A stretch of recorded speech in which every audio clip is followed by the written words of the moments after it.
നിങ്ങളിപ്പോൾ കണ്ടുകൊണ്ടിരിക്കുന്നത്, നിങ്ങൾ ആസ്വദിക്കുന്നത് ലോകത്തിലെ അത്ഭുതമായ ഒരു സംഭവമാണ്. അതായത് സംസാരിക്കുന്ന അമേരിക്കൻ പാവ, വെൻട്രി ലോക്കിസം.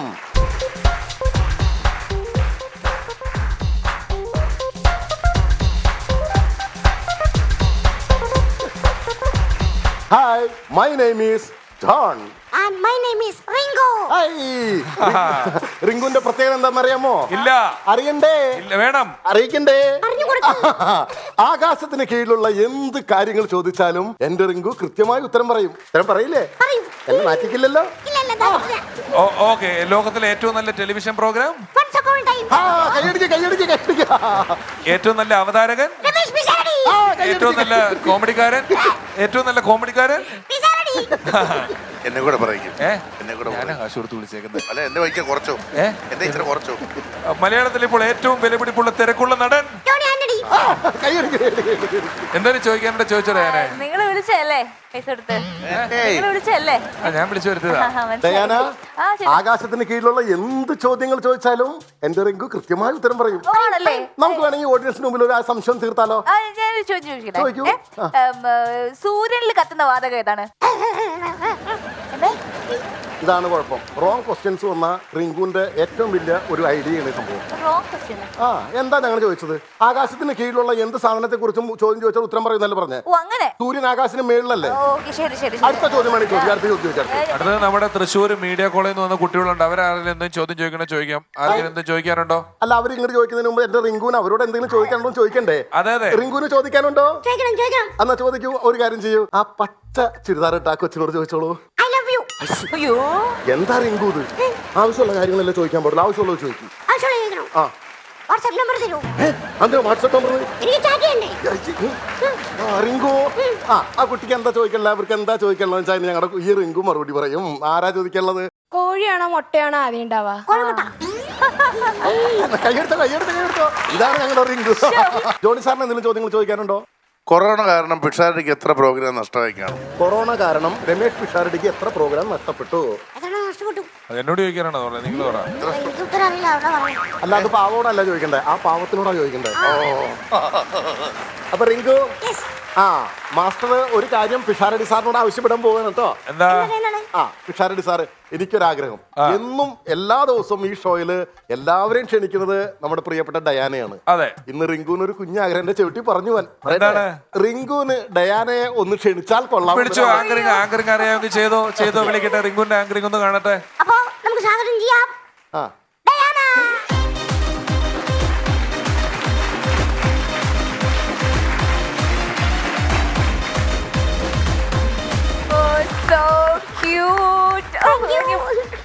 ഭയങ്കരമായിട്ട് ഇഷ്ടപ്പെട്ടു. എനിക്കിഷ്ടായി.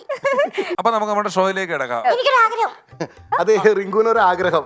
എല്ലാ ദിവസവും പാർട്ടിസിപ്പൻസ് വിളിക്കുന്നത് ഡയാനയാണല്ലോ. അതെ. ഇവരിലൂടെ വന്ന സ്ഥിതിക്ക് ആദ്യത്തെ പാർട്ടിസിപ്പൻസിന് ഒന്ന് വിളിക്കാൻ ഒരു അവസരം കൊടുത്താൽ. അത് വേണ്ട, അത് ഡയാന ചെയ്തോട്ടെ. നിങ്ങൾ വേറെ പെർഫോമൻസിന് വന്നതല്ല, അത് പറ്റൂല.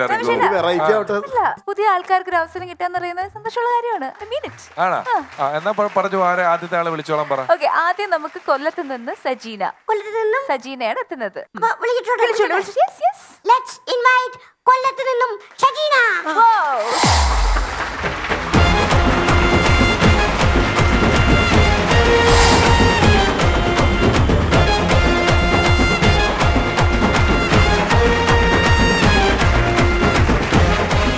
നമസ്കാരം. ഒരുപാട് സന്തോഷത്തോടെ സ്വാഗതം ചെയ്യുന്നു. ആദ്യമായിട്ടല്ലേ ഫ്ലോറിൽ എത്തുന്നേ? തീർച്ചയായിട്ടും. അപ്പം ഗംഭീരമായിട്ട് പ്രകടനങ്ങൾ ഇവിടെ കാഴ്ചവെക്കണം കേട്ടാ. തീർച്ചയായിട്ടും. ഓക്കെ. നമസ്കാരം, എൻ്റെ പേര് സജീന. ഞാൻ കൊല്ലം കരിക്കോട്ടുനിന്നാണ് വരുന്നത്. എൻ്റെ വാപ്പാക്കും ഉമ്മാക്കും ഞങ്ങൾ 4 മക്കളാ. 3 പെണ്ണും ഒരാണും. മൂത്തത് ഞാനാട്ടോ. ബാക്കി എല്ലാവർക്കും 1 വയസ്സിന്റെ വ്യത്യാസമേ ഉള്ളൂ. ഇതൊക്കെയാണെങ്കിലും ഞങ്ങളുടെ വാപ്പാടെ കുടുംബപരമായിട്ട് ഞങ്ങൾക്ക് കിട്ടിയിരിക്കുന്ന ഒരു സ്വത്ത് എന്താന്ന് പറഞ്ഞാൽ പേടി. ഒരു വെള്ള പേപ്പറിനകത്ത് ഒരു വട്ടം വരച്ച് അതിന് 2 കണ്ണും കൊടുത്ത് യക്ഷി എന്നൊന്ന് എഴുതി കാണിച്ചാൽ മതി. അപ്പോഴേ ബോധം കെട്ട് നിരത്തി വീഴും. എന്തിനാ?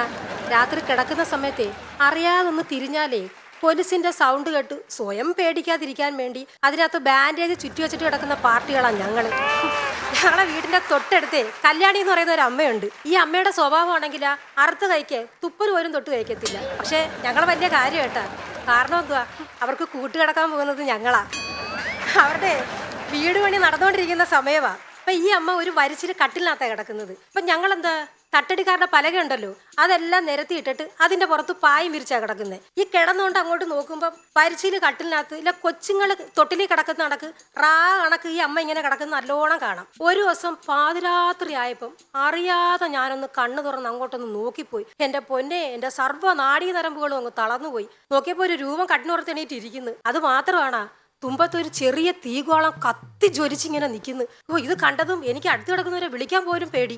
എന്തിനാ, കയ്യൊന്ന് എത്തിയാലേ തലയ്ക്കും പാട്ട് മണ്ണെണ്ണ വിളക്കും തീപ്പെട്ടി ഇരിപ്പുണ്ട്. എടുത്തൊന്ന് കത്തിച്ച് നോക്കാവുന്നതേ ഉള്ളൂ. പക്ഷേ അത് കണ്ടതിന് ശേഷം ഞാൻ ഇങ്ങനെ ചെയ്താ എനിക്ക് ധീരതയ്ക്കുള്ള അവാർഡ് കിട്ടും. അത്രയ്ക്ക് പേടിച്ചു കൂറിയാ ഞാൻ. എന്നാലും ഇത് കണ്ടുപോയില്ലേ, എന്താണ് സംഗതി എന്നറിയണമല്ലോ. ഞാൻ ധൈര്യം സംഭരിച്ച് ഒരു തീപ്പെട്ടി എടുത്ത് ഒരൊറ്റ ഏറം കൊടുത്ത് എറി കൊണ്ടതും എൻ്റെ അയ്യോ എന്ന് പറഞ്ഞൊരു നിലവിളി. ഭാഗ്യം ആ നിലവിളി ആ കിളവിയുടെ തന്നെയായിരുന്നു. അഗാധമായ നിദ്രയിൽ കിടന്ന എൻ്റെ അനിയത്തിമാര് ഈ വിളി കേട്ടോണ്ട് എന്തിനാ കിടന്ന് അലറിയെന്ന് എനിക്ക് ഇപ്പോഴും മനസ്സിലായിട്ടില്ല. സംഗതി എന്തുവായിരുന്നു, ഈ പരട്ട കിളവി പച്ച പാതിരാത്രിക്ക് എണീറ്റിരുന്ന് ബീഡി വലിക്കുമായിരുന്നു. ഇവർക്ക് ഈ ബീഡി വലിക്കുന്ന സ്വഭാവം ഉണ്ടെന്ന് സത്യമായിട്ടും ഞങ്ങൾക്ക് അറിയത്തില്ലായിരുന്നു. നിർത്തി. അന്നത്തോടു കൂടി ആ വീട്ടിലെ കൂട്ടുകിടപ്പ് ഞങ്ങളെ നിർത്തി. ആരെക്കൊണ്ടാവും പേടിച്ച് ചാവാൻ. പിന്നെ പണ്ട് കറണ്ട് കട്ടിങ്ങുള്ള സമയമല്ലേ, കറണ്ട് വരുന്നതിന് ഒരു 5 മിനിറ്റ് മുമ്പ് പാപ്പ ഒരു കുപ്പി എടുത്ത് ഞങ്ങളെ തരും. തന്നിട്ട് പറയും ബാവുണന്റെ കടയിൽ ചെന്ന് കറണ്ട് മേടിച്ചുകൊണ്ട് വരാൻ. ബാവുണന്റെ കടയിൽ പോകുന്നതിന് തൊട്ട് ഫ്രണ്ടിലായിട്ട് ഒരു വാർത്ത വീടുണ്ട്. ആ വീട്ടിലാണെങ്കിൽ 3 പേര് തീ കൊളുത്തി ആത്മഹത്യ ചെയ്തിട്ടുണ്ട്. ഞങ്ങളുടെ സ്വഭാവം ഏറെക്കുറെ മനസ്സിലായി കാണുമല്ലോ. ആ വീട്ടിൻ്റെ അടുത്ത് എത്തുന്ന ഉടനെ യാ അലി എന്ന് പറഞ്ഞോണ്ട് ഒറ്റ ഓട്ടം ഓടുന്ന ഞാനും അവനും കൂടെ. ഒരു ദിവസം ഇതേ കണക്ക് ഇങ്ങനെ വരുന്ന സമയത്ത് ഈ മതിലിന്റെ അപ്പുറത്ത് ഒരു പ്ലാവുമര നിന്ന് ഭയങ്കര കുലുക്കം എന്ന് പറഞ്ഞ് ഒരാൾ പിടിച്ചിട്ട് കുലുക്കുന്ന കണക്ക് ശക്തിയിലങ്ങ് കുലുങ്ങുക. കാറ്റില്ല, പെശരില്ല, ഒന്നുമില്ല. ഇത് കണ്ട് ഞാൻ അവിടെ അങ്ങ് സ്തംഭിച്ചു പോയി. ഒരു കാലെടുത്ത് അങ്ങോട്ട് വെക്കാൻ പറ്റാത്ത രീതിയിൽ പേടിച്ചങ്ങ് നിൽക്കുക. ആങ്ങളെയാണെങ്കിൽ നാക്കിന് സ്വാധീനം ഉണ്ടവന്. എന്റെ നാക്കും അങ്ങ് താന്നു പോയി. ഇവൻ കിടന്ന് അലറി വിളിച്ച് സൗണ്ട് കേട്ടോണ്ട് അടുത്ത വീട്ടിലെ ചേച്ചി അണ്ണനും ഓടി വന്നപ്പോഴത്തേക്ക് കറണ്ട് വന്ന് നോക്കിയപ്പോൾ എന്തുവാ, ആ പ്ലാവിനകത്ത് ഒരു പശുക്കിടാവിനെ കെട്ടിയിട്ടിരിക്കുന്നു. അത് കിടന്ന് അങ്ങോട്ടും ഇങ്ങോട്ടും കിടന്ന് ഓടിയ ഓട്ടവാ ഈ കിടന്ന് അനങ്ങിയത് മൊത്തം. കുട്ടിക്കാലത്തെ ഭയങ്കര ആർഭാടത്തിൽ ജീവിക്കാനുള്ള ഭാഗ്യമൊന്നും ഞങ്ങൾക്കില്ലായിരുന്നു. വർഷത്തില് വലിയ പെരുന്നാളിന് മാത്രമേ ഡ്രസ്സ് എടുക്കൂ. അത് എന്തുവാ, ചൈനീസ് സിൽക്കിന്റെ ഒരു സാരി മേടിക്കും. 3 പേർക്ക് ഒരേ ചുരിദാർ. അവിടെ തീരും ഞങ്ങളുടെ ആഘോഷം. ഞങ്ങൾക്കൊരു ബന്ധുവുണ്ട്, അവിടെ വാപ്പ അങ്ങ് ഗൾഫിലാ. മാസം തോറും അയച്ചു കൊടുക്കുന്ന പൈസയിൽ സ്വർണവും ഡ്രസ്സും ഒക്കെ എടുക്കും. ഇത് എടുക്കുന്നതിനെക്കാട്ടി സന്തോഷം ഞങ്ങളെ കൊണ്ടുവന്ന് കാണിച്ച് ഞങ്ങളുടെ മനസ്സ് വിഷമിപ്പിക്കുക എന്നുള്ളത്. ഒരു ദിവസം ഞാൻ ചെന്ന് പറഞ്ഞു, ഡി നിന്റെ ഒരു ചുരിദാർ എനിക്ക് ഫോട്ടോ എടുക്കാനൊന്നും തരണേന്ന്. തരാന്ന് സമ്മതിച്ചു. സമയമായപ്പോൾ ചെന്ന് ചോദിച്ചോ പറയാ, അതെ ചുരിദാർ ഞാൻ തരത്തില്ല, എന്താന്ന് വെച്ചാലേ ഫ്ലാഷ് അടിച്ചാൽ ചുരിദാർ നരച്ചു പോകുന്നു. തന്നില്ല. സത്യം എനിക്ക് ഭയങ്കര സങ്കടം ഉണ്ടായി. നമുക്ക് എന്ത് ചെയ്യാൻ പറ്റും. പക്ഷേ കാലചക്രം കറങ്ങി തിരിഞ്ഞ് ഇവളെ അതേ അവസ്ഥയിൽ എൻ്റെ മുമ്പിൽ കൊണ്ടുവന്നു. ഞാൻ ഭാഷയും വൈരാഗ്യമൊന്നും കാണിച്ചില്ല കേട്ടാ. പിന്നെ അവളും ഞാൻ തമ്മിൽ എന്തോ വ്യത്യാസം. ഞാൻ കൊണ്ടുവന്ന് എൻ്റെ അലമാരി അങ്ങ് തുറന്നിട്ട് കൊടുത്തു. എന്നിട്ട് പറഞ്ഞു, ഡേ നിനക്കിഷ്ടമുള്ള ഏതാണെന്ന് വെച്ചാൽ എടുത്തോളാൻ പറഞ്ഞു. സത്യത്തിൽ അവളുടെ കണ്ണ് രണ്ടും അങ്ങ് നിറഞ്ഞു കേട്ടാ. അലമാരിലോട്ട് നോക്കി അവളുടെ കണ്ണും അങ്ങ് തള്ളി. എന്തുവാ, 2 ചുരിദാർ അധികം കഴുകി തേച്ച് വെച്ചിട്ടുണ്ട്. ഒരെണ്ണമാണെങ്കിൽ ആ കഷം കീറിയത്. അപ്പോഴും അവള് മനസാക്ഷി ഇല്ലാത്തവളാണെന്ന് തെളിയിച്ച് ആ കീറാത്ത ചുരിദാർ അങ്ങ് എടുത്തോണ്ട് പോയി. ഇന്ന് വരെ എനിക്കത് തിരിച്ചു തന്നിട്ടില്ല. ഞാനോട്ട് ചോദിച്ചിട്ടുമില്ല. അപ്പൊ എൻ്റെ അവസ്ഥ നിങ്ങളൊന്നും ആലോചിച്ച് നോക്കേ. ആ കീറിയ ചുരിദാറും ഞാനും മാത്രം. ഞങ്ങൾക്കൊരു സന്തോഷവും ആഹ്ലാദവും ഒക്കെ കിട്ടണമെങ്കിൽ ഞങ്ങളെ വലിയമ വരണം. വന്നു കഴിഞ്ഞാൽ കെട്ടുകണക്കിന് സാധനം കൊണ്ടുവരുന്നത്. വളകളായാലും മാലയായാലും ബോയായാലും ഡ്രസ്സായാലും എല്ലാം കൊണ്ടുവരുന്ന വളകളിൽ ഏറ്റവും ചുറ്റുവള അറിയാവോ? ആ വള സ്പ്രിങ് വള, അതാ ഏറ്റവും കൂടുതൽ കൊണ്ടുവരുന്നത്. അതിൽ നിന്നൊരു വളയങ്ങ് എടുത്ത് ഇവിടെ ഇങ്ങനെ വെച്ചിട്ട് ഒരു സ്ലൈഡൊക്കെ കുത്തിത്തരും. എന്നിട്ട് ഇവിടെ നിന്ന് വലിച്ച് ഇവിടെ കൊണ്ട് വെച്ചിട്ട് ഇവിടെ കുത്തും. അപ്പൊ ബാക്കി ഇവിടെ കിടന്ന് ഇങ്ങനെ കിടന്ന് തട്ടി കളിക്കുക. ഇല്ല, അതങ്ങ് പൊട്ടിച്ചെടുക്കും. അതെടുത്തിട്ട് അടുത്താകെ വെച്ച് കൊടുക്കും. പിന്നെ ഗൾഫിൽ പണ്ട് കൊണ്ടുവരുന്നതെന്ന് പറഞ്ഞാൽ പ്ലാസ്റ്റിക് റോസാപ്പൂക്കളുണ്ടല്ലോ, അത് ഇഷ്ടം പോലെ പല സൈസ്, വലുതും ചെറുതും ഇത് എല്ലാം പ്ലാസ്റ്റിക് പൂക്കളാണ്. ഈ ചുറ്റുവള കൂടാതെ മുടി കാണാൻ പറ്റാത്ത രീതിയിൽ ഈ പ്ലാസ്റ്റിക് കൊണ്ട് ഞങ്ങളെ തലയങ്ങ് അലങ്കരിക്കും. കൊണ്ടുവരുന്ന ഡ്രസ്സ് എങ്ങനത്തെയാ, സിൻഡ്രല രാജകുമാരിമാർ ഇടുന്ന നടക്കത്ത ഫ്രോക്ക്. ഒന്ന് ഇമാജിൻ ചെയ്തു നോക്കെ. ആ ഫ്രോക്ക് വിട്ട് ചുറ്റുവളയും തലയെ വെച്ച് തല നിറച്ചു ആ പൂക്കളായിട്ട് ഞങ്ങളെ വെളിയിലോട്ട് കൊണ്ടിറക്കിയ. സത്യം, ഞങ്ങളെ വീട്ടിലെ കോഴിയുണ്ടല്ലോ, എവിടം വരെ ഓടാവോ അവിടം വരെ ഓടിച്ചിട്ട് ഞങ്ങളെ കൊത്തും. സത്യം പറയുന്നത്. പിന്നെ അന്ന് ഞങ്ങളെ പാർക്കിൽ കൊണ്ടുപോകാനാ പോയത്. ബസ്സിലോട്ട് ചെന്ന് കയറി അത്യാവശ്യം തിരക്കുണ്ടായിരുന്നു. ഒരു പെണ്ണിന്റെ കൈ തട്ടി എൻ്റെ ഇവിടെ കുത്തിയിരുന്ന സ്ലൈഡങ്ങ് പോയി. ഒന്ന് ആലോചിച്ചോക്കെ. ചുറ്റിവള ചുരു കണക്കൊന്ന് ഒറ്റ അടിച്ചേവ് കുറ്റിക്ക്. ഞാൻ ചുറ്റുവള ഇങ്ങനെ നിൽക്കുക. കണ്ണീന്ന് പൊന്നീശയാണോ കുരുട്ടീശയാണോ എന്തോ പറഞ്ഞതെന്ന് എനിക്കറിഞ്ഞൂടാ. ഞാൻ കിടന്നങ്ങ് കാറി. പക്ഷെ ഒരു കാര്യമുണ്ട്, അതിനുശേഷം ഈ ചുറ്റുവള പരിപാടി വലിയ വിഷയം നിർത്തി. അതിനുശേഷം അതിലും ഹൊററായിരുന്നു ബോ. അപ്പൊ നിങ്ങൾ വിചാരിക്കുക ബോ എന്തുവാന്ന്. പണ്ടത്തെ ബോ കണ്ടിട്ടുണ്ടാ? ഇത്രയും വീതി കാണും. ഈ ബോ മാത്രമല്ല അതിന് രണ്ട് സൈഡ് മുട്ടും രണ്ട് പ്ലാസ്റ്റിക് പൂവും കാണും. ഈ പ്ലാസ്റ്റിക് കുട്ടികളുടെ കളി ഞങ്ങൾ വലിമിച്ചിട്ടില്ല. ഇത് കൊണ്ടുവന്ന് തലയിലോട്ട് വെച്ച് തരും. എന്നിട്ട് ഞങ്ങളെ കൊണ്ട് നടന്നു പോകുമ്പം ഫ്രണ്ടിൽ വരുന്നവർ വയ്ക്കും, ആ ഇന്ന് വലിയമിച്ചി കൊച്ചുമക്കളും എങ്ങോട്ടാ പോകുന്നത്. ഈ പറയുന്നവരുടെ മുഖം ഒന്ന് കാണണമെങ്കിൽ ഇങ്ങനെ വകഞ്ഞു മാറ്റി നോക്കണം. അതുമാതിരി കണ്ണ് പറഞ്ഞ പൂവാണ് ഇവിടെ കിടക്കുന്നത്. ഈ പൂ തട്ടി തട്ടി തട്ടി കണ്ണ് രണ്ടും അകത്ത് പോകും. പിന്നെ 10ാം ക്ലാസ്സിലെ പരീക്ഷ വരണമെങ്കിൽ കണ്ണെന്ന് പുറത്ത് കളാൻ, റിസൾട്ട് വരുമ്പോഴേ കണ്ണ് തള്ളിക്കോളുമല്ലേ, അതാ പരിപാടി. ഇതൊക്കെ ആണെങ്കിലും ഞങ്ങളെ വലിയ വെച്ച് വരുന്നത് ഞങ്ങൾക്ക് വലിയൊരു സന്തോഷം തന്നെ കേട്ടാ. പിന്നെ ഞങ്ങൾ എപ്പോഴും ഒരു നാലേക്ക് ഈ വന്നു കഴിയുമ്പോൾ ഞങ്ങളെ എന്തിനോ ഇത്രമാത്രം ഇട്ടങ്ങ് ഒരുക്കുന്നേന്ന് പിന്നെല്ലാം എൻ്റെ ഗുഡൻസ് മനസ്സിലായത്. പണ്ട് വലിയ വെച്ചിക്ക് ഇങ്ങനെ കൊരിഞ്ഞു കിടക്കാൻ ആഗ്രഹം ഉണ്ടായിരുന്നു, പക്ഷെ നടന്നില്ല. അന്ന് മേടിച്ചു വെച്ചാൽ ആ വളകൾ കൊണ്ടുവന്ന ഈ പരിപാടി അങ്ങോട്ട് കാണിക്കുന്നത്. നന്ദി, നമസ്കാരം.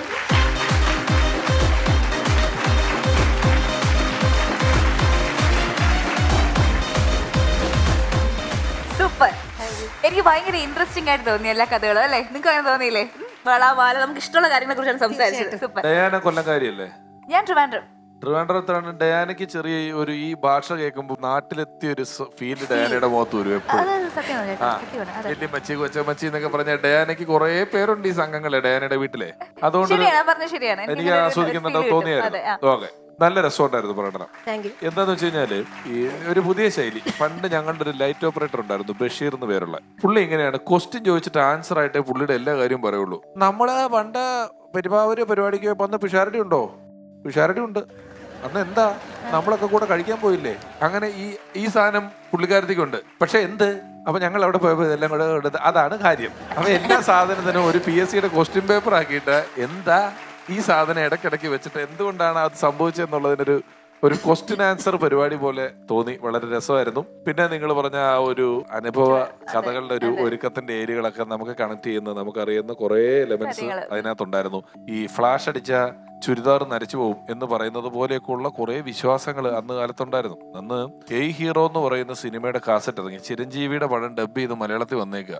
അപ്പം ഞാൻ അന്ന് ഈ മെൽട്രാക്കിന്റെ 60ന്റെ കാസറ്റ് മേടിച്ചിട്ട് പാട്ട് റെക്കോർഡ് ചെയ്യുന്ന സമയമാണ്. അപ്പം ഞങ്ങളുടെ വീടിനടുത്തൊരു വീട്ടിൽ ഡബിൾ ഡക്കർ ടേപ്പ് റെക്കോർഡർ ഉണ്ട്. അതിലൊരു കാസറ്റിൽ നിന്ന് റെക്കോർഡ് ചെയ്യാം. ഞാൻ ഈ ഏയ് ഹീറോ കൊണ്ടുപോയിട്ട് മറ്റവന്റെ കാസറ്റ് മേടിച്ച് ഒറിജിനൽ കാസറ്റ് ഇട്ടിട്ട് എന്റെ കാസറ്റിലോട്ട് റെക്കോർഡ് ചെയ്തു. ആ വേറെ വീട്ടിൽ പോയിട്ട് ഞാൻ റെക്കോർഡ് ചെയ്ത് അറിഞ്ഞപ്പോഴത്തേക്ക് അതിന്റെ ഓണർ വന്നിട്ട് ഈ ഒറിജിനൽ കാസറ്റ് എന്നാൽ എന്നെ വന്ന് ചീത്തയ്ക്ക് വിളിച്ചു. അതിന് മേലെ നിനക്ക് ഞാൻ കാസറ്റ് ഇരിയല്ല എന്നൊക്കെ ഞാൻ പറഞ്ഞു. അതിന് കുഴപ്പം, ഇത് റെക്കോർഡ് ചെയ്ത് കഴിഞ്ഞാൽ ഈ കാസറ്റിൽ നിന്ന് കുറെ ആ കാസറ്റിട്ട് പോകുന്നു. പിന്നെ ഞാൻ എടുത്തു കഴിഞ്ഞാൽ എനിക്ക് എവിടുന്ന് കേൾക്കും എന്നൊക്കെ പറയും. അപ്പൊ അതുപോലെ ഒരു കാര്യമായിരുന്നു ഫ്ലാഷ് അടിച്ച ചുരിദാറൊക്കെ. ഗംഭീരമായിരുന്നു കേട്ടോ. പിന്നെ വളരെ നന്നായിരുന്നു. എനിക്ക് തോന്നുന്നു വളരെ ഈസി ആയിട്ട് ബിഹേവ് ചെയ്തു. പിന്നെ നിങ്ങൾ പറയുന്നതൊക്കെ പറയുമ്പോൾ തന്നെ നമ്മുടെ മനസ്സിൽ കാണാൻ പറ്റും. ഈ വർണ്ണന എന്ന് പറഞ്ഞാൽ അങ്ങനെ ഉണ്ടല്ലോ, നമ്മൾ കേൾക്കുന്നവർ മനസ്സിൽ കാണണം. അത് പുസ്തകം വായിക്കുമ്പോൾ നമ്മൾ മനസ്സിൽ വിചാരിക്കില്ല ഇന്ന പോലെ ആയിരിക്കും ഇന്ന ആള് എന്ന് വിചാരിക്കുന്ന പോലെ നിങ്ങൾ പറയുന്നത് മനസ്സിൽ കാണാൻ പറ്റുന്നുണ്ട്. പിന്നെ ഈ പറഞ്ഞ പോലെ ഒരു വേദന, വിഷമമുണ്ട്, നമ്മുടെ ഇല്ലായ്മകൾ, ആ സമയത്തെ അവസ്ഥ. ഇപ്പം ഒരു വലിയ പെരുന്നാളിന് മാത്രമാണ് ഒരു ചൈനീസിൽ ആ സമയത്ത് ഭയങ്കര പ്രചാരമാണ്. എനിക്ക് തോന്നുന്നു ആ ഏരിയയുടെ സ്ലാങ്ങും പരിപാടികളൊക്കെ ഭയങ്കര രസിക്കുന്ന രീതിയിൽ. നമ്മളിപ്പം നമുക്കറിയാം എല്ലാവർക്കും ഇഷ്ടമുള്ള സ്ലാങ് ആണ് കോഴിക്കോട് സ്ലാങ്. കോഴിക്കോടുകാർ എന്ത് തമാശയില്ലാത്ത പറഞ്ഞാലും നമുക്ക് ചിരി വരും. അതുപോലെ എനിക്ക് തോന്നുന്നു കൊല്ലം സ്ലാങ് ഇത്രയും രസകരമായിട്ട് നമ്മളെ രസിപ്പിച്ച ഒരു രീതിയിൽ അവതരിപ്പിച്ചു. മുകേഷ് ചേട്ടൻ മോശമായിട്ടില്ല കേട്ടോ. അപ്പൊ എന്തായാലും വളരെ നന്നായിരുന്നു. ഞങ്ങൾ വളരെയധികം എൻജോയ് ചെയ്തു. All the best. സത്യനേട്ടയുടെ പ്രസന്റേഷൻ സ്റ്റൈൽ നന്നായിരുന്നു, പെർഫോമൻസ് നന്നായിരുന്നു. നമുക്ക് എല്ലാവർക്കും ഇഷ്ടപ്പെട്ട കുറച്ച് തമാശ കഥകളും റിലേറ്റ് ചെയ്യാൻ പറ്റിയ കുറെ കാര്യങ്ങളൊക്കെ പറഞ്ഞു. We all loved it. So thank you so much for coming. ഇനിയും വരില്ലേ? തീർച്ചയായിട്ടും. Okay, waiting for that. Thank you. എനിക്കൊരു ആഗ്രഹം കൂടി ഉണ്ട്. എന്താ? റിങ്കുവിന് ഒരു ആഗ്രഹം കൂടി ഉണ്ട്. റിങ്കുവിന് പിന്നെ ആഗ്രഹം? പിന്നെ എന്താ റിങ്കു ഇത്? അതായത് ഏതായാലും വന്നതല്ലേ, അപ്പൊ ഈ രണ്ടാമത്തെ ആളെയും കൂടി റിങ്കു തന്നെ അങ്ങോട്ട് ക്ഷണിച്ചോട്ടെ. അല്ല ആങ്കറിങ് വേണ്ട. അതെന്താ അറിയോ, ഡയാന ചെയ്യുന്ന അത്ര ആദ്യത്തൊക്കെ ഞാൻ നോക്കി. അത് ഡയാന ചെയ്തോട്ടെ. ഡയാന ചെയ്യൂ. എന്താ അതിന് ചെയ്യേണ്ട ആവശ്യമുണ്ടോ? അങ്ങനെ പറയരുത്. അല്ല ഡയാനയ്ക്ക് ഒരു നന്മ ചെയ്യാൻ കാണിക്കുന്ന ഒരു മനസ്സല്ലേ, പറഞ്ഞോട്ടെ. പുതിയൊരാൾക്ക് നമ്മളൊരു അവസരം കൊടുക്കുന്നത് സന്തോഷമുള്ള കാര്യം. തീർച്ചയായിട്ടും ഈ കാര്യത്തിൽ മനസ്സ്. ശരി, അടുത്താളെ വിളിച്ചോ. ഞാൻ നിങ്ങളൊക്കെ അങ്ങനെ പറയണേ. എനിക്ക് ഡയാന ചെയ്യുന്നതായിരുന്നു താല്പര്യം. ഡയാന പഠിപ്പിച്ചു വിളിച്ചോളൂ. ഓക്കെ, അപ്പൊ റിങ്കു അടുത്തതായിട്ട് വരുന്നത് Lal B, standup comedian Lal B. Okay, invite ചെയ്തോളൂ. അടുത്തതായി നമുക്ക് സ്വാഗതം ചെയ്യാം ലാൽ ബി.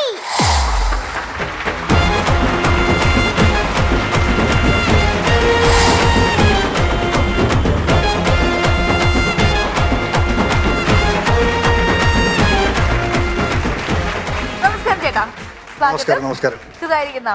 സുഖമായിരിക്കുന്നു. സൂപ്പർ. രമേശേട്ടാ, ലാൽബി എന്തോ ലാൽബിയുടെ മുടിയൊക്കെ പുറകോട്ട് വളർന്ന് കെട്ടി ചില ഭാഷ എന്നൊക്കെ പറയുന്ന പടത്തിൽ രഘുവരന്റെ ടീമിലുള്ള ആൾക്കാരുണ്ടല്ലോ, ബാക്കിൽ കൂളിംഗ് ഗ്ലാസ് വെച്ച് നിൽക്കുന്ന കോട്ടൊക്കെ ഇട്ടിട്ട് ആ ഗുണ്ടകൾക്കൊരു ഇത് കൊടുത്തത് തന്നെ രഘുവരനാ. എല്ലാരും കോട്ടും സെറ്റപ്പ്, നമ്മുടെ ഫൺസ് അപ്പോൺ ടൈമിലെ കണ്ടസ്റ്റൻസിനെ പോലെ രഘുവരന്റെ ടീമിലുള്ള എല്ലാരും ഫുൾ കോട്ട് സെറ്റപ്പുവാ. അതുപോലെ ഒരാളായിട്ടാ വന്ന് നിൽക്കുന്നത്. ഗംഭീരമായിട്ടുണ്ട്. Thank you thank you. Johnny sir, Lalbi. Lalbi sir. Lalbi ആക്ടിങ്ങിന് ട്രെയിനിങ് കൊടുക്കുന്ന ആളാ. അതെ അല്ലേ? അതെ അതെ അത്യാവശ്യം ഈ മേഖലയായിട്ട് നല്ല ബന്ധമുണ്ട്. അതെ അതെ അതെ അതെ. സ്വാഭാവികമായിട്ടും ഞങ്ങൾ പ്രശ്നം തരികയല്ല. ഇല്ലില്ല, കുഴപ്പമില്ല. ലാൽബിയിൽ നിന്ന് ഒരുപാട് ഞങ്ങൾ പ്രതീക്ഷിക്കും. താങ്ക് യു താങ്ക് യു ഗംഭീരാക്കണം. Thank you. ഓക്കെ, അപ്പോ ലാൽബിയുടെ പെർഫോമൻസിലേക്ക് കടക്കാം. അപ്പോൾ രമേശ് ചേട്ടാ, ഈ രമേശ് ചേട്ടൻ എല്ലായിടത്തും നേരത്തെ എത്തുന്ന ആളാണല്ലേ? സമയത്തെത്തുന്ന ആളാണ്, നേരത്തെ എത്താറില്ല. സമയത്ത് എത്തുന്ന അവിടെ ആളാണ്. ഞാൻ സമയത്ത് എത്തി കഴിഞ്ഞിട്ട് പരിപാടി തുടങ്ങാൻ വൈകിട്ട് അവര് പറയും നേരത്തെ എത്തിയെന്ന്. അതാണ് വിഷയം. ഞാൻ കൃത്യമായിട്ട് സമയത്ത് എത്തുന്നതാണ്. നിങ്ങളൊക്കെ നേരത്തെ എത്തുന്ന ആളുകളായിരിക്കും അല്ലേ? പക്ഷേ ജോണി സാറേ, എന്നെ സംബന്ധിച്ചിടത്തോളം എൻ്റെ ഭാഗം, അതായത് ഞാൻ എപ്പോഴും ലേറ്റ് ആയിട്ട് എത്തുന്ന ആളാണ്. അതായത് എവിടെ പോയാലും ഞാൻ ലേറ്റ് ആയിട്ടേ പോവുള്ളൂ. ഇപ്പോൾ ഞാനൊരു കല്യാണത്തിന് പോകണമെന്ന് വെച്ചിട്ടുണ്ടെങ്കിൽ എനിക്ക് പായസം കിട്ടാറില്ല, സദ്യയാണെങ്കിൽ. ബിരിയാണി ആണെങ്കിൽ എനിക്ക് പീസ് കിട്ടാറില്ല, പെടലിയൊക്കെയാണ് സാറിന് കിട്ടാറ്. ഒരു 8:30 ബസ് എന്നൊക്കെ പറയുമല്ലോ, ഈ 8:30 ബസ് എന്ന് പറയുന്നത് 1 മണിക്കൂർ ഗ്യാപ്പിലാണ് എനിക്ക് മിസ്സാവാറ്. അതുകൊണ്ട് തന്നെ ഞാൻ പലപ്പോഴും പോകുന്നത് ട്രെയിനിലാണ്. കാരണം ട്രെയിൻ ഓൾറെഡി ലേറ്റാണ്. ട്രെയിനിനെ തന്നെ പല പ്രാവശ്യം ഞാൻ തോപ്പിച്ചിട്ടുണ്ട്. നിരന്തരമായി ലേറ്റ് ആകുന്നതുകൊണ്ട് ഞാനിങ്ങനെ അമ്മയുടെ നിന്ന് ചോദിച്ചു, അമ്മേ ഞാൻ എപ്പോഴും ലേറ്റാണ്, അപ്പോൾ എന്താ കാര്യം എന്ന് ചോദിച്ചപ്പോൾ അമ്മ എന്നോട് പറഞ്ഞു, എടാ നീ ഞാൻ കൊണ്ടായത് തന്നെ ലേറ്റ് ആയിട്ടാണ്, അപ്പം അതുകൊണ്ടായിരിക്കും നീ ലേറ്റാണ് എന്ന് പറഞ്ഞു. അപ്പം ഈ ലേറ്റ് ആയിട്ടുള്ള എൻ്റെ വരവ് അല്ലെങ്കിൽ എൻ്റെ പോക്ക് തുടങ്ങിയത് ഇന്നും തരുന്നുമല്ല. ഞാൻ ഈ സ്കൂളിൽ പഠിച്ച കാലം മുതലേ ഞാൻ എല്ലായിടത്തും ലേറ്റാണ്. അപ്പോൾ ഈ സ്കൂളിൽ ഇങ്ങനെ എപ്പോഴും 10 മണിയുടെ ക്ലാസ്സിന് 10:30 ചെല്ലുന്നു, ഇങ്ങനെ ചെന്ന് ടീച്ചറിന് ഇത് ഭയങ്കര ഡിസ്റ്റർബൻസ് ആയി. അപ്പോൾ ടൈം ടേബിളൊക്കെ ഇടുമല്ലോ, ടീച്ചർ പറയുന്നത് വ്യാഴാഴ്ച ഇത്ര പരീക്ഷ എന്ന് പറയുമ്പോൾ എനിക്ക് അരമണിക്കൂർ നേരത്തെയാണ്. അപ്പോൾ എപ്പോഴും ലേറ്റ് ആകുന്ന കണ്ടപ്പോൾ ടീച്ചർ എന്നോട് പറഞ്ഞു, നീ ഇനി അച്ഛനെ വിളിച്ചോണ്ട് വന്നിട്ട് ക്ലാസ്സിൽ കയറിയാൽ മതി, അച്ഛനോട് ലഞ്ച് ബ്രേക്കിന് എന്നെ ഒന്ന് കാണണമെന്ന് പറഞ്ഞു. അങ്ങനെ അച്ഛനെ കാത്തിരുന്ന ടീച്ചറൊന്നും ഊണ് കഴിക്കാൻ പറ്റിയില്ല, കാരണം അച്ഛൻ വന്നില്ല. അപ്പോൾ ടീച്ചറിനൊരു കാര്യം മനസ്സിലായി, ഇത് ജനിതകപരമായൊരു രോഗമാണ്. അപ്പം ഞാൻ എന്ത് ചെയ്യുന്നു വെച്ചാൽ, ഞാൻ അന്ന് വീട്ടിൽ ചെന്ന് കഴിഞ്ഞപ്പോൾ അച്ഛൻ ഇങ്ങനെ ഇരിക്കുകയാണ്. അപ്പം ഞാൻ ചോദിച്ചു, അച്ഛാ എന്താണ്? അച്ഛൻ പറയാ, എടാ നീ കാരണം ഞാനടക്കം നമ്മുടെ പൂർവികർ വരെ നാണം കെട്ട്. ഞാനിങ്ങനെ ഇരിക്കും, അപ്പൂപ്പൻ്റെ ഫോട്ടോയിലേക്ക് ഇങ്ങനെ നോക്കി. അച്ഛൻ പറയാ, നീ ഒരു കാര്യം ചെയ്യ്, ഞാൻ പലിശക്ക് പൈസ എടുത്ത് തരാം, ഒരു സൈക്കിൾ മേടിച്ചിട്ട് സൈക്കിൾ ഇനി പൊക്കോ, ഇനി എനിക്ക് നാണം കെടാൻ വയ്യെന്ന് പറഞ്ഞു. അപ്പം അങ്ങനെ സൈക്കിൾ മേടിച്ച് കഴിഞ്ഞപ്പോൾ സൈക്കിളിന് ഈ ജനിതകപരമായ രോഗത്തെ തോൽപ്പിക്കാൻ പറ്റില്ല ചേട്ടാ. കാരണം യന്ത്രത്തിന് ഒരിക്കലും ഈ രോഗത്തെ കീഴ്പ്പെടുത്താനാവുന്നില്ല.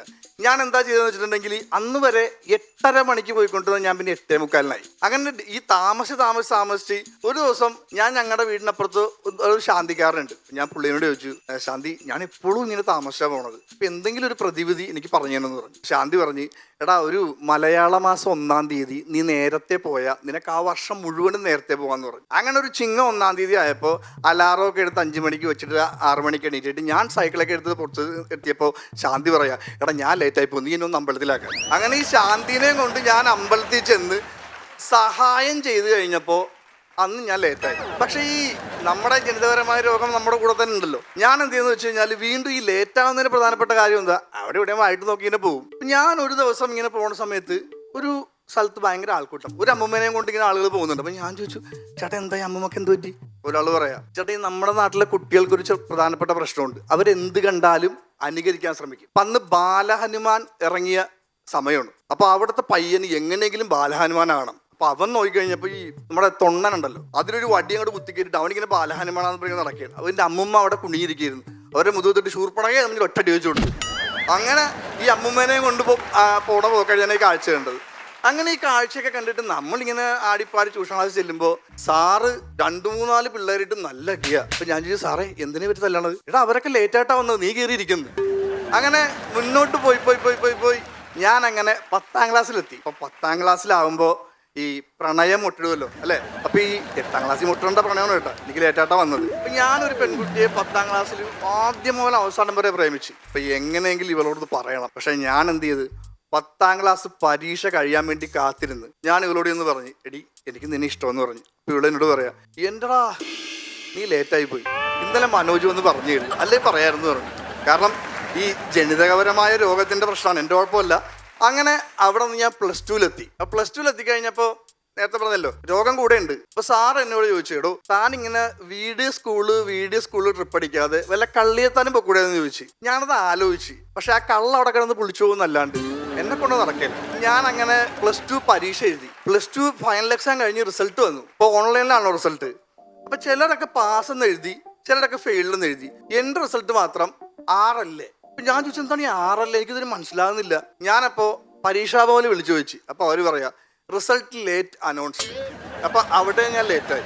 അങ്ങനെ കാലം മുന്നോട്ട് പോയി. എനിക്ക് ഒരു ജോലി കിട്ടി. ജോലി കിട്ടി കഴിഞ്ഞപ്പോൾ ഞാൻ നമ്മുടെ മാനേജറുടെ അടുത്ത് രോഗമുള്ളത് കൊണ്ട് താമസിച്ചാണല്ലോ വന്നത്. അപ്പോൾ ഒരു ദിവസം മാനേജർ എന്നോട് ഭയങ്കര ചീത്ത, അതാണ് നമ്മുടെ എപ്പോഴും ലേറ്റായിട്ട് വന്നത്, മറ്റാണ് മറിച്ചാന്നൊക്കെ പറഞ്ഞത്. അപ്പം ഞാൻ മാനേജരോട് പറഞ്ഞു, സാറേ എൻ്റെ അച്ഛൻ്റെ പേര് ഹനുമാനൊന്നും അല്ല, ബാബു എന്നാണ്, ഈ ബ്ലോക്കിൽ നിന്ന് പറഞ്ഞൊന്നും പറയാൻ പറ്റില്ലെന്ന് പറഞ്ഞു. അപ്പം തന്നെ ഒരു സാധനം ഇങ്ങോട്ട് തന്ന്. എന്താ സംഭവം എന്ന് വെച്ചാൽ സസ്പെൻഷൻ ഓർഡർ. എൻ്റെ ജീവിതത്തിൽ ലേറ്റ് ആവാതെ കിട്ടിയ ഒരേ ഒരു സാധനം സസ്പെൻഷൻ ഓർഡറാണ്. അങ്ങനെ ആ സസ്പെൻഷൻ ഓർഡർ കിട്ടിക്കഴിഞ്ഞപ്പോൾ എൻ്റെ കല്യാണം ഇത്ര ലേറ്റ് ആയ സ്ഥിതിക്ക് കല്യാണം ലേറ്റ് ആയിരിക്കുമല്ലോ. അപ്പൊ കല്യാണം ആയപ്പോൾ ഞാൻ പ്രതീക്ഷിച്ചു ഇനിയിപ്പോൾ എൻ്റെ കാര്യം നോക്കാൻ ഒരാൾ വരും, ഞാൻ പോകുമ്പോൾ ഷർട്ട് തേച്ച് തരും, ബട്ട് എല്ലാം അവൾ നേരത്തെ പറയുമല്ലോ. അപ്പൊ അങ്ങനെ കല്യാണം ആയപ്പോൾ അമ്മ പറഞ്ഞു, എടാ ഇന്ന് നിന്റെ കല്യാണമാണ്, ഇന്നെങ്കിലും നീ നേരത്തെ പോകണം. കല്യാണത്തിന് ഞാൻ നേരത്തെ എഴുന്നേറ്റ് റെഡിയായി ഞാൻ പോയിരിക്കുകയാണ്. മുഹൂർത്തമായിട്ടും പെണ്ണെ കാണാനില്ല. അപ്പൊ മാമൻ പറയാ പെണ്ണ് ലേറ്റ്. ഓക്കെ, അപ്പൊ അങ്ങനെ അരം പ്ലസ് അരം പിന്നരം പിന്നെ ഒരു കുഞ്ഞരമായിട്ട് ഞാൻ എൻ്റെ ജീവിതം അങ്ങനെ മുന്നോട്ട് പോയിക്കൊണ്ടിരിക്കുകയാണ്. ചേട്ടാ ഇനി എൻ്റെ ഒരേ ഒരു പ്രതീക്ഷയുള്ളൂ, ഞങ്ങളെപ്പോലെ ലേറ്റായിട്ട് വരുന്നവർക്ക് വേണ്ടി മറ്റേ കേരളയിലുണ്ട്, കേരളയിൽ. ഇപ്പൊ കേരളയിലെങ്കിലും നേരത്തെ പോകാൻ പറ്റുമെന്നാണ് ഞാൻ പ്രതീക്ഷിക്കുന്നത്. Thank you.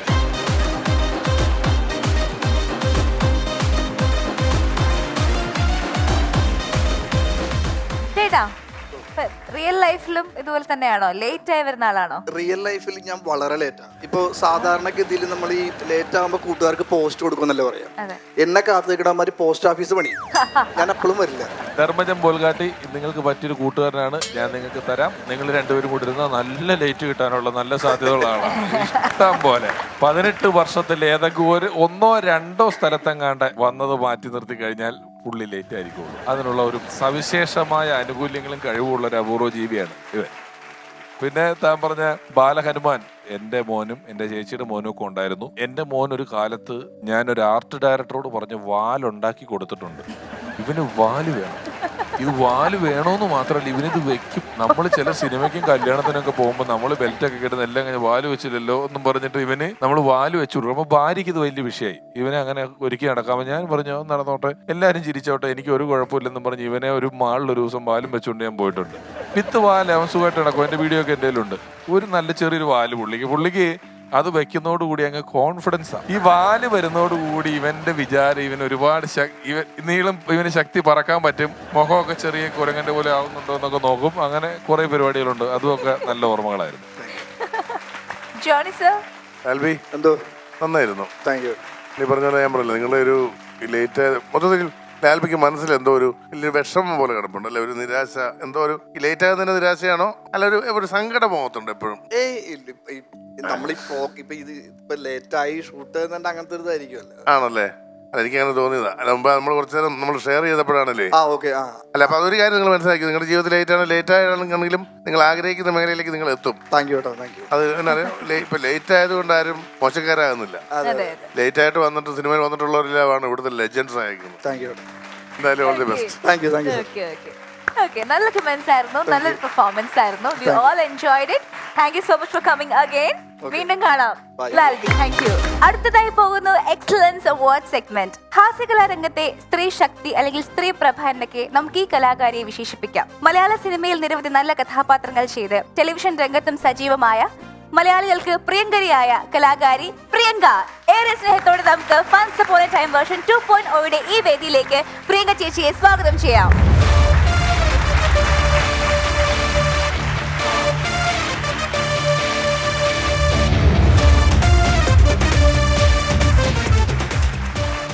വെൽക്കം ചേച്ചി.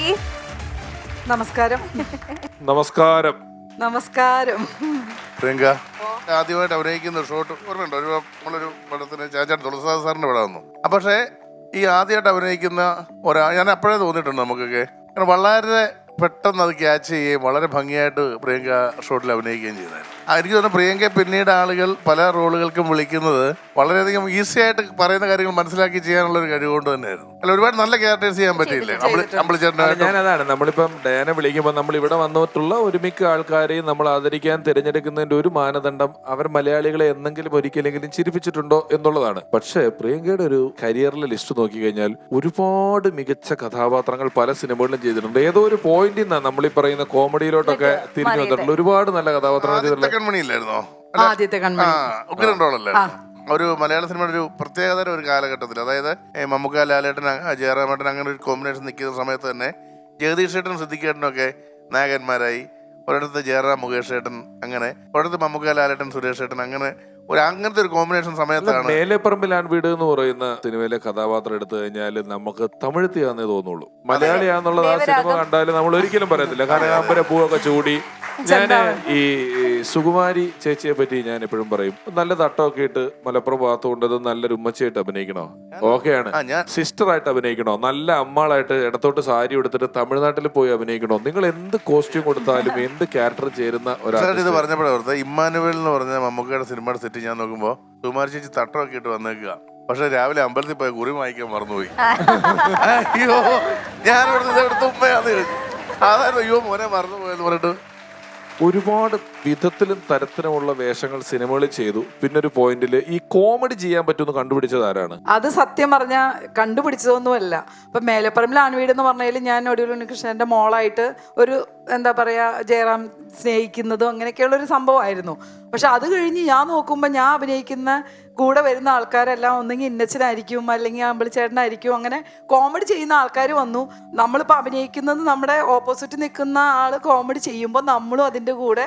ഇപ്പൊ അമ്മാമ്മ തന്നെ നിങ്ങൾക്കറിയാം, അതൊരു കോമഡി ആയിട്ടൊന്നും അല്ല, പടത്തിലല്ലേ നിങ്ങൾ കണ്ടിട്ടുണ്ടാവും. ത്രൂ ഔട്ട് മാധവി എന്ന് പറഞ്ഞൊരു ക്യാരക്ടർ എനിക്ക് ഇഷ്ടപ്പെട്ട ഒരു ക്യാരക്ടർ. അത് മാന്നാർ മത്തായാലും എനിക്ക് കൂടെ ശകുന്തള ഒരു കോമഡി ആണോ എന്ന് എനിക്കറിയില്ല. പക്ഷെ കൂടെ വന്നിരിക്കുന്ന നമ്മൾ അഭിനയിക്കുന്ന ആൾക്കാരെല്ലാവരും കോമഡി ചെയ്യുന്നതാവുമ്പോ അത് നമ്മൾ മാന്നാർ മത്തായിൽ കാണുന്നത് സ്റ്റേജിലെ നാടകത്തിൽ അഭിനയിക്കുന്ന ഒരു ശകുന്തള എന്ന് പറയുന്ന നടി പെട്ടെന്ന് സീരിയല് കിട്ടിയിട്ട് സീരിയലിലോട്ട് അഭിനയിക്കാൻ പോകുന്നതായിട്ടാണ്. പക്ഷെ സ്റ്റേജുമായിട്ട് പ്രത്യേകിച്ച് ഒരു ബന്ധം ഉണ്ടായിരുന്നില്ലല്ലോ. ആക്ടിങ്ങിലല്ലേ വന്നത്? ഞാൻ സത്യമായിട്ടും തുറന്നു തന്നെ പറയാം, എനിക്ക് കലാപരമായിട്ട് യാതൊരു അറിവോ ഒരു ബന്ധവും ഇല്ല. സ്റ്റേജിൽ പോയിട്ടില്ല, ഡാൻസ് അറിയാമില്ല. പിന്നെ പഠിച്ചു കലാമണ്ഡലം നമ്മുടെ സുമതിയുടെ അടുത്ത് പഠിച്ചു. പക്ഷെ 2 ദിവസം കൊണ്ട് നിർത്തി, കാലുവേന വന്നപ്പോ ഞാൻ പഠിച്ചു. പിന്നെ മാന്നാർ മത്തായിലെ ഡാൻസ് നിങ്ങൾ കണ്ടിട്ടുണ്ടോ? അതൊക്കെ ദൈവത്തിന്റെ അനുഗ്രഹം കൊണ്ട് ആ തട്ടയിൽ നിന്ന് ചെയ്തത്, അല്ലാതെ എന്റെ വലിയ കഴിവൊന്നും അല്ല. ഇതിനിടെ ഒരു കാര്യം പറയാം, നമ്മളിപ്പോ വെറുതെ അങ്ങ് പറഞ്ഞു പോയ ഒരു പടങ്ങളുടെ പേരുകൾ നോക്കിയാൽ 200 ദിവസം ഓടിയ പടങ്ങളുടെ ലിസ്റ്റ് എടുത്ത് വെച്ചിട്ട് നമ്മള് മാന്നാർ മത്തായി, മേലെപ്പറമ്പിലാൻ വീട്, ഇങ്ങനെ നമ്മൾ വെറുതെ പറഞ്ഞു പോകുന്ന സിനിമകളെല്ലാം ഭാഗ്യതാരമായിരുന്നു. ഫസ്റ്റ് പടം വിയറ്റ്നാം കോളനിയാ. വിയറ്റ്നാം കോളനി എല്ലാവർക്കും അറിയാം, ഒരു ചുരിദാറും കൊണ്ട് പശു കീറി ഒറ്റ സീനിലാണ് ഞാൻ ആ വിയറ്റ്നാം കോളനിയിൽ വരുന്നത്. അതെ, പശു കീറിയ ചുരിദാറിന്റെ ഓണർ. അതാ പറഞ്ഞത്, എല്ലാ സിനിമകളും തിളക്കത്തിൽ 2-3 സീനല്ലേ ഉള്ളൂ. അല്ല, പഞ്ചവർണ്ണം മൊത്തം ഉണ്ട്. പഞ്ചവർണ്ണം ഉണ്ടല്ലോ, ഒരുപാടുണ്ട് നടന്നു വരുന്നത്. പക്ഷെ ആ സിനിമ എടുത്തോളൂ, എത്രയോ സിനിമകൾ സൂപ്പർ ഹിറ്റ് ആയിട്ടുള്ള ആളാണ്. അപ്പൊ കോമഡിയിലോട്ട് ഞാൻ ചോദ്യതാണ്, കോമഡി അറിയാണ്ട് കോമഡിയിലോട്ടായി പോയതാണ്. അങ്ങനെ ചോദിച്ചാ ഞാൻ പറഞ്ഞില്ലേ, ഞാൻ കോമഡി ഇപ്പം നമ്മൾ പറയുന്നത് നമ്മുടെ ഇവിടെ ഇരിക്കുന്ന ആൾക്കാർക്ക് ചിരിക്കാൻ തോന്നുന്നുണ്ടെങ്കിൽ അതൊരു വിജയമാണ്. എനിക്ക് തോന്നുന്നു വില്ലന്മാർ കോമഡിയനാകാൻ എളുപ്പമാണ്. അതുപോലെ കോമഡി ചെയ്യുന്നവർക്ക് എന്തും ചെയ്യാൻ പറ്റും. അതായത് സത്യം തന്നെയാ, കോമഡി ചെയ്യുന്ന ആൾക്കാർക്ക് ഏത് വേഷവും ചേരും. ലിസ്റ്റ് പ്രൊഫൈൽ എടുത്താൽ വരണ്ടു പോകും. ഒരു പക്ഷേ നമ്മളുടെ ഈ ഒരു സെഗ്മെന്റിൽ വന്നിട്ടുള്ള പ്രൊഫൈലിൽ നമ്മുടെ കലാഭവൻ ഹനീഫക്ക വന്നിരുന്നു. ഹനീഫക്കയുടെ ഒരു പ്രൊഫൈൽ എടുത്ത സന്ദേശം തൊട്ട് നമ്മൾ ഇത്രയൊക്കെ പറഞ്ഞാലും പിടിച്ച കുറെ പടമുണ്ട് ഹനീഫക്കയ്ക്ക്. നമുക്ക് ചിന്തിക്കാൻ പറ്റാത്ത എല്ലാവർക്കും ഇഷ്ടമാണ്. ഹനീഫക്ക നല്ല മനുഷ്യനും ഒരുപാട് പടങ്ങൾ ചെയ്തില്ല. അതുപോലെ ഒരു വലിയ പ്രൊഫൈലിന്റെ ഓണറാണ് ഈ നിൽക്കുന്നതെന്നുള്ളത് നമുക്ക് എപ്പോഴും അഭിമാനിക്കാവുന്ന ഒരു കാര്യമാണ്.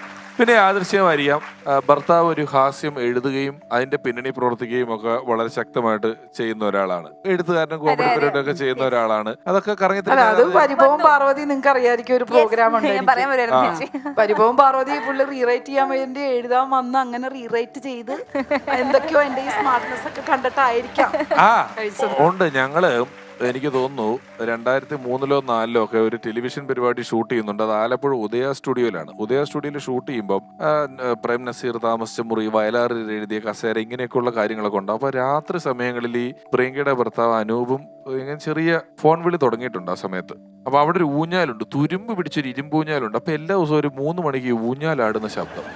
എനിക്ക് ഉറക്കമില്ല, ഊഞ്ഞാലാടുന്നു. ഇത് തന്നെ ഊഞ്ഞാലാടുകയാണെന്നോർത്ത് ഒരു ദിവസം ഞാൻ 2 കൽപ്പിച്ച് ജനല് തൊളയെ കൂടെ നോക്കുമ്പോൾ നമ്മളൊക്കെ ഉറങ്ങി കഴിയുമ്പോൾ ഇവൻ ഫോൺ എടുത്തിട്ട് ഒരു 3 മണിയാകുമ്പോ ഊഞ്ഞാലിൽ ആടിയിരുന്ന് വിളിക്കുന്ന പറഞ്ഞിട്ട്.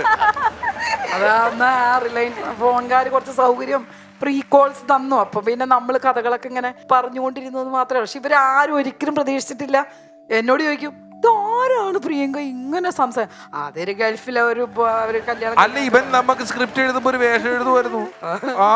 നമ്മുടെ സ്കിറ്റ് എഴുതി കഴിയുമ്പോ അവസാനം നമ്മൾ സ്കിറ്റ് എഴുതിയിട്ട് ഷോയിൽ വേണ്ടി ഇങ്ങനെ കാസ്റ്റ് ചെയ്യുമല്ലോ. അപ്പം ഇവൻ ഓൾറെഡി ഒരു 2-3 സാധാരണക്കാരുടെ പേര് കൊടുത്ത് പ്രിയങ്കയെന്ന് കാസ്റ്റ് ചെയ്ത് വെച്ചിട്ടുണ്ടോ, ഇവൻ എഴുതി വെച്ചിട്ടുണ്ടോ ഇതിനകത്ത്. അപ്പൊ വിളിക്കും, പരിപാടിക്ക് വിളിക്കും. പക്ഷെ പിന്നീടാണ് നമ്മൾ സ്ക്രിപ്റ്റ് എന്റെ പേര് വിളിച്ചാൽ തന്നെ അത് കട്ട് ചെയ്തേക്കട്ടെ, അവള് വേണ്ടെന്ന് പറയും. സ്റ്റേജ് അറിവില്ല, ഇതില്ല. അപ്പം ഈ പറഞ്ഞ ഇപ്പൊ ഫസ്റ്റ് പടം വിയറ്റ്നാം കോളനിയിലോട്ട് ഒരു എത്തിയ വഴി എങ്ങനെയായിരിക്കും? എനിക്കറിയില്ല, ബാക്കി എല്ലാവരുടെയൊക്കെ എനിക്കറിയാം. ഞാൻ ഇത് ആദ്യമായിട്ട് കേൾക്കണം. വിയറ്റ്നാം കോളനിയിൽ വന്നത് എങ്ങനെയാണ്? വിയറ്റ്നാം കോളനിയിലേക്ക് എത്തിയെന്ന് വെച്ചാൽ ഞാൻ ബാലേന്ദ്ര മേനോൻ സാറിന്റെ ഹലോ എന്ന് പറഞ്ഞൊരു ടെലിഫിലിമിനാണ് ശരിക്കും ഞാൻ അഭിനയിക്കാൻ ചെന്നതേ അല്ല. അന്ന് അദ്ദേഹം നല്ല പോലെ ഒരുപാട് പടങ്ങൾ ചെയ്തുകൊണ്ടിരിക്കുമ്പോൾ കാണാനുള്ള ആഗ്രഹം കൊണ്ട് ആരാധനയോട് കൂടി ഒന്ന് കാണാൻ ചെന്നതാണ്. അപ്പോൾ പൂജപ്പുരയിൽ കല്യാണത്തിൻ്റെ ഫംഗ്ഷൻ ഉണ്ടായിരുന്നു. അപ്പോൾ ഞാൻ പോയി ചെന്ന് കണ്ടപ്പോൾ ഞാൻ പാവണി ബസ്സൊക്കെ ഇട്ട് വളരെ ഇതായിട്ട്, ഞാൻ അധികം വലിയ ഇതുപോലെയൊന്നുമല്ല, വളരെ സൈലൻ്റായിട്ട് നിൽക്കുന്ന ഒരാൾ തന്നെയാണ്. ചെന്നു അദ്ദേഹത്തിനെ കണ്ടു ഇങ്ങനെ നമസ്കരിച്ച് ഒക്കെ നിന്നപ്പോൾ പറഞ്ഞു, എന്നോട് ചോദിച്ചു ഇവിടെ അഭിനയിക്കുമോ എന്ന് ചോദിച്ചു. ഞാൻ പറഞ്ഞു ഞാൻ അഭിനയിക്കുമെന്ന് പറഞ്ഞു. അപ്പോൾ അഭിനയിക്കുമോ? അന്ന് ഇപ്പോൾ വൈഫിനെ വിളിച്ച് പറയാം, അവിടെ പോയിട്ടൊരു സീൻ ചെയ്യാൻ പറഞ്ഞു. അങ്ങനെ ഞാൻ ഈ ടെലിഫിലിമിലാണ് ആദ്യമായിട്ട് പോയി. അത് ആ അഭിനയിക്കേണ്ട സീൻ ശരിക്കും പറഞ്ഞാൽ ദോശ കരിഞ്ഞു പോയിട്ട് വെപ്രാളം കൊണ്ട് ഫോൺ അറ്റൻഡ് ചെയ്യുമ്പോൾ ദോശ, അങ്ങനെ ഒരു ടെലിഫിലിമായിരുന്നു. അത് കറക്റ്റ് എനിക്ക് അഭിനയിക്കേണ്ടി വന്നില്ല. ഈ വെപ്രാളം മുഴുവൻ ഉള്ളതുകൊണ്ട് അത് കറക്റ്റ് ടേക്ക് ഓക്കെ ആയി. അല്ലാതെ ഞാൻ വലിയ അഭിനയമൊന്നുമല്ലേ. പക്ഷെ അവിടെ വെച്ച് എന്നെ കണ്ടിട്ടാണ് വിയറ്റ്നാം കോളനിയിലേക്ക് ഇങ്ങനെ ജസ്റ്റ് ഒന്ന് ഇങ്ങനെ പുതിയൊരു ആൾ വേണം, ശാന്തകുമാരി ചേച്ചിയുടെ മോളായിട്ടൊരു കുട്ടി വേണമെന്ന് പറഞ്ഞപ്പോൾ അന്ന് അങ്ങനെ ഓടിപ്പോയിട്ട് അതിൽ എന്നെ വിളിച്ചിട്ടാണ് ഞാൻ അഭിനയിക്കുന്നത്. അതിലാണ് ലളിത ചേച്ചി എന്നെ കാണുന്നതും പിന്നെ ഞാൻ വെങ്കലത്തിലേക്ക് ആദ്യമായിട്ട് നടത്തര കനകമായിട്ട് അതിനകത്ത് പോയി ജോയിൻ ചെയ്യണത്. അപ്പം അന്ന് ഭരതേട്ടനെ അറിയാവുന്നതുകൊണ്ട് ഭരതേട്ടനോട് ചോദിച്ചായിരുന്നു, ഞാൻ ചോദിക്കും എന്നെ ഒന്ന് അഭിനയിപ്പിച്ചുകൂടെ, തൊട്ടടുത്തല്ലേ ഞാൻ താമസിക്കണേ. പഠിക്കുക, അന്ന് ഞാൻ SLC പഠിച്ചൊക്കെ കഴിയട്ടെ അപ്പൊ ആലോചിക്കുക എന്നൊക്കെ പറഞ്ഞ് നിർത്തിയതാ. പക്ഷെ ഭാഗ്യം കൊണ്ട് പിന്നെ വെങ്കലം വന്നു. ദേവരാഗം എന്ന് പറയുന്ന ഒരു സിനിമ അന്ന് കാലത്ത് 4 ഭാഷകളിൽ ചെയ്ത ഒരു വലിയ സിനിമയാണ്. ഒരുപാട് ഈ ബാഹുബലിയുടെ ഒക്കെ മ്യൂസിക് ഡയറക്ടറായിട്ടുള്ള കീരവാണിയുടെ സംഗീത സംവിധാനത്തിലുള്ള പടം അഭിനയം. ദേവരാഗത്തിന്റെ ഓർമ്മകൾ എന്തെങ്കിലും പങ്കുവെക്കാവുന്നതുണ്ടോ? പങ്കുവെക്കാനുള്ളത് ഉണ്ടോന്ന് ചോദിച്ചാൽ അതൊരു സംഭവമാണ് ശരിക്കും എൻ്റെ ജീവിതത്തിലെ. കാരണം എനിക്ക് എത്ര കണ്ടാലും മതിയാവാത്ത ഒരു ആർട്ടിസ്റ്റാണ് ശ്രീദേവി. അവരുടെ ഡ്രസ്സിങ് അന്നത്തെ ആ പടം കണ്ട എല്ലാവർക്കും അറിയാൻ പറ്റും. നമ്മൾ ശ്രദ്ധിച്ചിട്ടുണ്ടാവും അവരുടെ പാവാടയും ബ്ലൗസ്, സാരി, മുല്ലപ്പൂ. അവരിൽ നിന്നാണ് ഞാൻ പൂ വെക്കാൻ പഠിക്കുന്നതും എല്ലാം ഞാൻ അവരെ കണ്ടിട്ട്. കാരണം അത്ര ഇതായിട്ടാണ് അവർ വരുന്നത്. അവരൊരിക്കലും നമ്മൾ എവിടെയൊക്കെ ഇങ്ങനെ ഇരിക്കും ഇങ്ങനെയൊന്നുമില്ല. അവരെപ്പോഴും ഇരിക്കുന്നത് ഇങ്ങനെ ഇരിക്കുള്ളൂ. അവരുടെ ഒരു സ്റ്റൈൽ അതാണ്. കാരണം ഒരു സമയത്ത് ഒന്ന് തിരിഞ്ഞു നോക്കണേ, അവർ നോക്കണേ എങ്ങനെയാണെന്നറിയോ, കമ്മലിന്റെ ഇതിട്ട് ഒരിക്കലും വിഗ്രഹമാണ്, വിഗ്രഹം. അങ്ങനെയൊക്കെയാണത്. പിന്നെ വേറെ പ്രശ്നം എന്താന്ന് വെച്ചാൽ എൻ്റെ ഏറ്റവും വലിയൊരു വിഷമം, എത്ര നേരം ശ്രീദേവി നോക്കും, അപ്പുറത്ത് അരവിന്ദസ്വാമി ഇരിക്കുമല്ലേ. അപ്പോൾ അങ്ങനെ എത്ര നോക്കും, ഞാൻ ആകെ കൺഫ്യൂഷനാണ്. അവിടെയും നോക്കണം ഇവിടെയും നോക്കണം. പക്ഷെ ശ്രീദേവി കുറെ മലയാളം പറഞ്ഞു കൊടുക്കാൻ എനിക്ക് അവസരം കിട്ടി. ചിലപ്പോ നോക്കി മതി മറന്നു പോകും. ശരിയാ. ഒരു വലിയ അവാർഡ് നൈറ്റിന് ഹിന്ദി നടി ഊർമിള ഡാൻസ് ചെയ്യാൻ വന്നേക്കാണ്. അപ്പൊ ഊർമിളയുടെ ഡാൻസ് കഴിഞ്ഞാൽ ഞങ്ങളുടെ സ്കിറ്റാണ്. ഊർമിള വന്നു, ഊർമിളയുടെ ആൾക്കാർ അവരൊക്കെ റെഡി ആയിട്ട് ഇങ്ങനെ സ്റ്റേജിന്റെ സൈഡിൽ നിൽക്കുകയാണ്.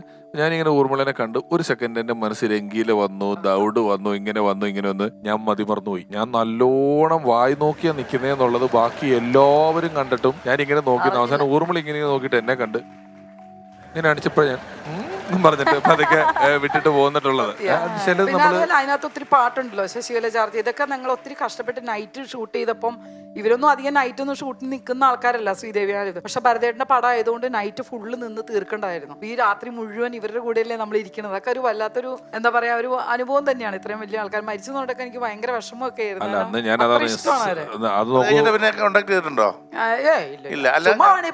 അവര് വിളിക്കാറുണ്ട് കേട്ടോ എന്നെ എപ്പോഴും. ഇതിനിടയിൽ ഔട്ട് ഓഫ് ദ ബോക്സ് വേറൊരു കഴിവ് ഡയാന, ഞാൻ ഇത് കണ്ടിട്ടുള്ളതാണ്, TV പ്രേക്ഷകരും കണ്ടിട്ടുള്ളതാണ്. ഏത് അക്ഷരം പറഞ്ഞാലും പാട്ട് പാടും. അയ്യോ, അത് ഈ നിങ്ങളെല്ലാരും എല്ലാരും കേട്ടിട്ടുണ്ട്. എപ്പോഴും പറഞ്ഞു അല്ല എന്നാലും ചില സാധനങ്ങള് അത് വേറെ ഒന്നും കൊണ്ടല്ല. വിഷുവിന്റെ കൂടെ ഞാൻ സ്റ്റേജ് പ്രോഗ്രാമിന് വന്നിട്ടുണ്ട്, ഓർമ്മയുണ്ടോ? നമ്മൾ പറയുന്നത് നിൽക്കുന്നത് എനിക്ക് നല്ല ആ മനസ്സിൽ എന്നും ഉള്ളതാ. ഈ സ്റ്റേജ് പ്രോഗ്രാമിന് പോകുമ്പോൾ ശരിക്കും നമ്മൾ ചെന്ന് നിന്നിട്ട് നമസ്കാരം, ഇവിടെ വന്നതിലൊക്കെ സന്തോഷമുണ്ട്, നിങ്ങളെ കാണാൻ സാധിച്ചത് സന്തോഷം, അങ്ങനെ എങ്ങനെ എന്നിട്ട് അങ്ങ് പോകും. കാശും മേടിക്കാൻ നമ്മൾ ആ വഴിക്ക് ഇറങ്ങി പോകും. ഒരു ദിവസം ഇറങ്ങി പോയപ്പോൾ ഒരു സങ്കടം വിളിച്ചിട്ട് എന്തുവാ ഇത്, നിങ്ങൾ വരിക ഈ 2 വാക്കോരെ കാശ് മേടിച്ചിട്ട് പോവാ, നിങ്ങൾക്ക് വല്ല പെർഫോമൻസ് ചെയ്തുകൂടെ? ഇപ്പൊ എന്നെ അതിനല്ല വിളിച്ചിരിക്കുന്നത്. എൻ്റെ അടുത്ത് പ്രിയങ്ക വന്ന് വിളക്കൊടുത്ത് ഗസ്റ്റ് ആയിട്ട് പോയാൽ മതി എന്ന് പറഞ്ഞാൽ പിന്നെ എനിക്ക് സ്കിറ്റ് ചെയ്യാൻ പറ്റുമോ? അപ്പൊ ഞാൻ വിചാരിച്ചു ആ പാട്ട് എന്തെങ്കിലും തലയ്ക്കകത്ത് വേറെ അധികം ഒന്നും ഇല്ലാത്തതുകൊണ്ട് കുറച്ച് അക്ഷരങ്ങൾ കയറ്റി വെച്ചിട്ടുണ്ട്, അത്രേ ഉള്ളൂ. ഏതക്ഷരം എപ്പോ ചോദിച്ചാലും ഞാൻ പാടും, അത് മാത്രം. അത് ഇനിയിപ്പോ എങ്ങനെയാന്ന് കുറെ നാളായി. അത് ഏതക്ഷരം ചോദിച്ചാലും പാടും. രാരീരം രാരോ കാട് കറുത്ത കാട് പാതിരവായി നേരം മാനസേശ്വരി മാപ്പു തരും ലജ്ജാവതിയെ നിന്റെ കള്ളക്കട കണ്ണിൽ നാണമകുന്നു മേനി നോകുന്നു ഹരിമുരളീരവം ഹരിത ഇതാണ് പരിപാടി. എനിക്കറിയാം. ചോദിക്കാട്ടോ, ചെന്നോട് ചോദിക്കാം. ഏതെങ്കിലും കഷ്ടം ചോദിക്കൂ. ജലശംഖ് പുഷ്പം ഗഗനമേ ഗഗനമേ. ഇത് വലിയ പാടകളാണ്. ആയിരം കണ്ണുമായി. ഞാൻ പറഞ്ഞില്ലേ, വേറെ ഒന്നും കൊണ്ടല്ല, എന്തെങ്കിലും നിങ്ങൾക്ക് വേണ്ടി സ്റ്റേജിൽ കയറുമ്പോ പെർഫോമൻസ് ചെയ്യണല്ലോ എന്ന് ഓർത്ത് പഠിച്ചു വെച്ചത്. അതെ, താങ്ക് യു. അപ്പൊ ചേച്ചി, ഞങ്ങളുടെ ഈ ഫ്ലോറിൽ വന്നതിനും ഇത്രയും നേരം ഞങ്ങളോടൊപ്പം ടൈം സ്പെൻഡ് ചെയ്തതിനൊക്കെ ഒരുപാട് സന്തോഷം, നന്ദി അറിയിക്കുകയാണ്. ഞങ്ങളുടെ ഒരു ടോക്കൺ ഓഫ് ലവ് നൽകാൻ ആഗ്രഹിക്കുന്നു, സ്വീകരിക്കണം. ഇത് ചേച്ചി കൈമാറുവാനായിട്ട് രമേശ് ഏട്ടനെയും ജോണി ആന്റണി സാറിനെയും ഞാൻ വേദിയിലേക്ക് സ്വാഗതം ചെയ്യുന്നു.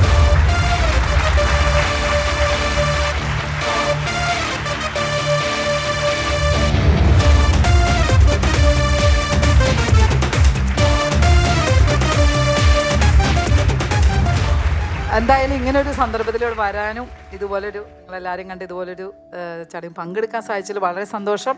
എന്നെ സംബന്ധിച്ച് ഒരു വലിയൊരു അവാർഡ് തന്നെയായിട്ടാണ് ഞാൻ കണക്കാക്കുന്നത്. കാരണം നമുക്ക് ഇങ്ങനെയുള്ള ഓരോന്ന് കിട്ടുമ്പോഴാണ് നമ്മുടെ മനസ്സിന് സന്തോഷം കിട്ടുന്നത്. അല്ലാതെ വേറെ വലിയ സംഭവങ്ങളെല്ലാം നിങ്ങളുടെ മുമ്പിൽ വരിക, കാണാൻ, ഇങ്ങനെയൊക്കെ അവതരിപ്പിക്കാൻ പറ്റുക എന്നുള്ളത് ബഹുവാക്കായിട്ട് അല്ലെങ്കിൽ ഒരു ഔപചാരികതയുടെ പേരിൽ ഇവിടെ വരികയും ഈ സമ്മാനം കിട്ടുകയും ഒക്കെ ചെയ്തത് എനിക്ക് വലിയൊരു ഭാഗ്യമായിട്ടാണ് കരുതുന്നത്. എന്നൊക്കെ പറയുമ്പം ഞങ്ങൾക്കറിയാം ഇതൊന്നും, അല്ലെങ്കിൽ ഈ ഒരു പരിപാടിയിൽ നിന്ന് കിട്ടുന്ന ഒരു ട്രോഫിയൊന്നും ഒരു വലിയ അംഗീകാരമാണ് എന്ന് ഞങ്ങൾ അവകാശപ്പെടുന്നില്ല. എന്തുകൊണ്ടെന്നാൽ നമ്മളുടേതുപോലെയുള്ള പരിപാടിയിൽ ഇന്നിവിടെ പരാമർശിക്കപ്പെട്ടു പോയ സിനിമകൾ, ശ്രീദേവി, അരവിന്ദ് സ്വാമി, ഭരതൻ, അല്ലെങ്കിൽ ജയറാമൻ, നമ്മൾ എത്ര സിനിമകളുടെ പേരുകളാണ് ഇവിടെ പറഞ്ഞു പോയത്. എത്ര മലയാളികൾ ഉള്ളിടത്തോളം കാലം ഓർക്കുന്ന വിജയ ചിത്രങ്ങളുടെ പേരുകൾ നമ്മളുടെ പരിപാടിയിൽ പരാമർശിക്കാൻ പറ്റുന്നത് ഇത്തരത്തിലുള്ള പ്രതിഭകളുടെ, ആ വലിയ കലാസൃഷ്ടികളുടെ ഭാഗമായവർ ഇതുപോലുള്ള ചെറിയ കലാസൃഷ്ടികളുടെ ഭാഗമായി എത്തുമ്പോഴാണ് നമുക്ക് ആ പേരുകളെല്ലാം ഈ പരിപാടിയിൽ ഉപയോഗിക്കാൻ പറ്റുന്നത്. അങ്ങനെ സാന്നിധ്യം കൊണ്ട് ഈ പരിപാടിയെ ഗംഭീരമാക്കിയ പ്രിയങ്കയ്ക്ക് ഞങ്ങളുടെ വക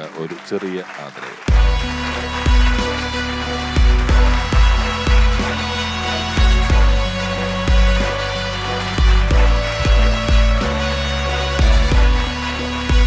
ഇന്നത്തെ ബെസ്റ്റ് പെർഫോമർ ആരാണെന്ന് അറിയാം. അതിനു മുൻപായി സ്വാഗതം ചെയ്യുന്നു standup comedians Sajina and ലാൽബി.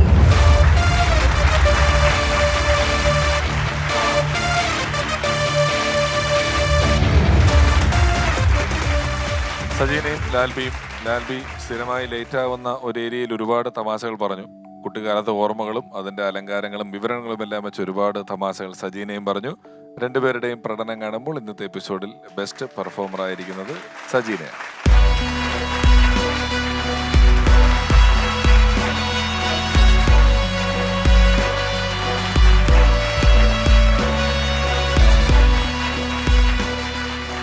Johnny sir, thank U.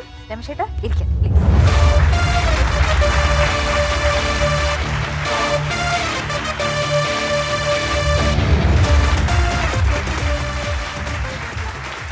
Once upon a time version 2.0 പങ്കെടുക്കുവാനായി നിങ്ങൾ ചെയ്യേണ്ടത്, റിങ്കു മാസ്റ്റർ വന്നല്ലോ. അതെ, റിങ്കുവിന് ഒരാഗ്രഹം കൂടി. പിന്നെ ആഗ്രഹോ? മൂത്തേക്കാണ് റിങ്കു. പറഞ്ഞ എന്താഗ്രഹം? കൺക്ലൂഷൻ ഞാൻ പറഞ്ഞോട്ടെ? കൺക്ലൂഷനോ? ഈ എപ്പിസോഡിന്റെ കൺക്ലൂഷൻ ഞാൻ പറഞ്ഞോട്ടെ? ഇല്ല, വേണ്ട. അതെന്താ അറിയാമോ, നമ്മളിപ്പോ കുറെ ആങ്കറിങ്ങൾ അത് ചെയ്തു. ഡയാന ചെയ്യുന്ന അത്ര ചൊവ്വായിക്കൊള്ളുന്നില്ല. നമ്മളൊരു പറഞ്ഞോട്ടെ. ഡയാന അത് വേണ്ട. അതല്ല, മറ്റൊരാൾക്ക് ഒരു അവസരം കിട്ടുന്നത് നമുക്ക് സന്തോഷമുള്ള ഒരു കാര്യമാണ്. I mean it. ശരി, പറഞ്ഞോളൂ. പറയാം. പറഞ്ഞല്ലോ ആ. അപ്പോ ഇന്നത്തെ എപ്പിസോഡ് ഇവിടെ ഇരിക്കുകയാണ്. നന്ദി, നമസ്കാരം. അയ്യോ അത് വേണ്ട വേണ്ട എന്തത്? റിങ്കോ എന്തത്? റിങ്കോ ഇല്ല ഡയാന വേണ്ട വേണ്ട വേണ്ട വേണ്ട ഇത് തന്നെ ധാരാളം സന്തോഷം. അപ്പൊ എന്തോ എല്ലാവരോടും ആഗ്രഹം താങ്ക്സ്. പറഞ്ഞിട്ടുണ്ട്. സന്തോഷം. എന്റെ റിങ്കുവിന് ഇത്ര അവസരം കൊടുത്തതിൽ അല്ല, എന്താണ് സന്തോഷം. പറയുന്നത് പുള്ളി എന്തോ ഒരു ആഗ്രഹം കൂടെ പറഞ്ഞല്ലോ. അല്ല അത് വേണ്ട വേണ്ട എന്താ ആഗ്രഹം എന്താണ്? ചേട്ടാ, അല്ല പറയ്, please. പറഞ്ഞത് വേറെ ഒന്നുമല്ല. ഇത്രയൊക്കെ റിങ്കു ചെയ്ത സ്ഥിതിക്ക് ഇനിയുള്ള എല്ലാ എപ്പിസോഡും റിങ്കു തന്നെ അങ്ങോട്ട് ആംഗ്രി ചെയ്താ പോരെന്നാണ് ചോദിക്കുന്നത്. അല്ല ഈ ഷൂട്ടിംഗ് കഴിഞ്ഞ് പോയാൽ പിറ്റേ ദിവസം തന്നെ പൈസ വേണമെന്ന് പറഞ്ഞ് വാശി പിടിക്കോ? ഇല്ല. പുതിയ ഡ്രസ് എല്ലാ എപ്പിസോഡിലും വേണമെന്ന് പറഞ്ഞ് വാശി പിടിക്കോ? എന്തിന്? ഉച്ചയ്ക്ക് തിന്നാൻ ബദാമും കുങ്കുമപ്പൂ ഒക്കെ വേണമെന്ന് പറഞ്ഞ് വാശി പിടിക്കോ? വേണ്ടതേ. 2 മേക്കപ്പുകാരും ഹെയർ സ്റ്റൈലിസ്റ്റും വേണമെന്ന് പറഞ്ഞ് വാശി പിടിക്കോ? ശ്ശെടാ, വേണ്ട. അങ്ങനെയാണെങ്കിൽ ഇനിയുള്ള എല്ലാ എപ്പിസോഡും പാവ ചെയ്തോ? അയ്യോ ചേട്ടാ അത് പറ്റൂല.